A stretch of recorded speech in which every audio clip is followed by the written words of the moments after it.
اب آ جاتے ہیں ہم نماز کے بعد کے اذکار کے متعلق، اور یہ اذکار بھی آپ کو اس کتاب میں ملیں گے، نماز کے اذکار، یعنی نماز کے اندر کے ذکر بھی اور نماز کے بعد کے بھی۔ نماز کا سلام پھیرتے ہی نماز ختم ہو جاتی ہے، اس کے بعد سب سے پہلے کہنا چاہیے اللہ اکبر ایک بار، اور تھوڑا سا بلند آواز سے، جس سے پتہ چلے کہ نماز پڑھ لی ہے۔ اللہ اکبر۔ ابن عباس کہتے ہیں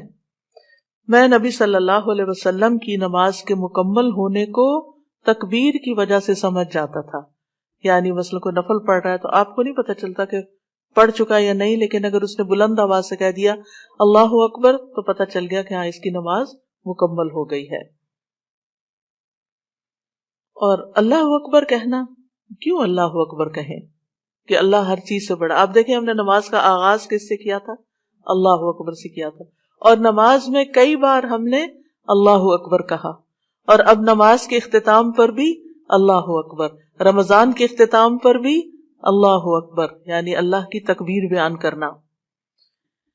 اللہ سبحانہ وتعالیٰ قرآن مجید میں فرماتے ہیں اتل ما اوحی الیک من الکتاب واقم الصلاۃ ان الصلاۃ تنہی عن الفحشاء والمنکر ولذکر اللہ اکبر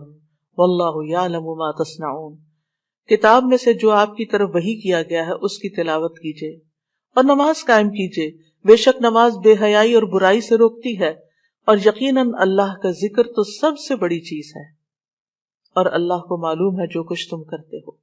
تو اللہ کا ذکر سب سے بڑی چیز، اور اس ذکر میں اللہ کو سب سے بڑا قرار دینا سب سے بڑی چیز۔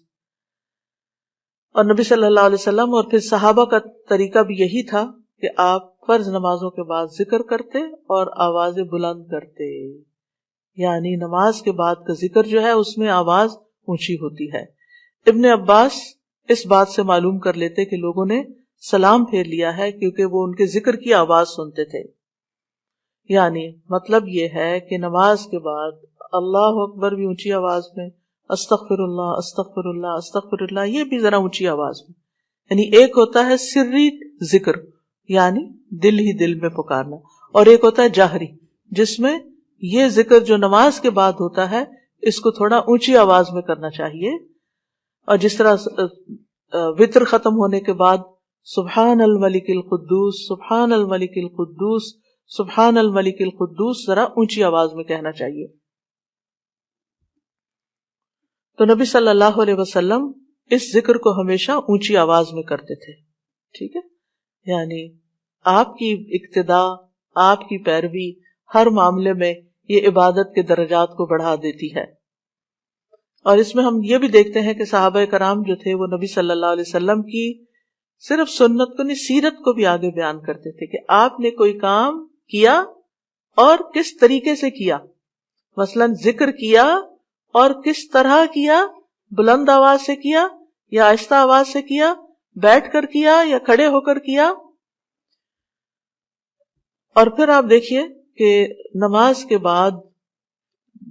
اذکار جو ہیں وہ زیادہ پسندیدہ ہیں،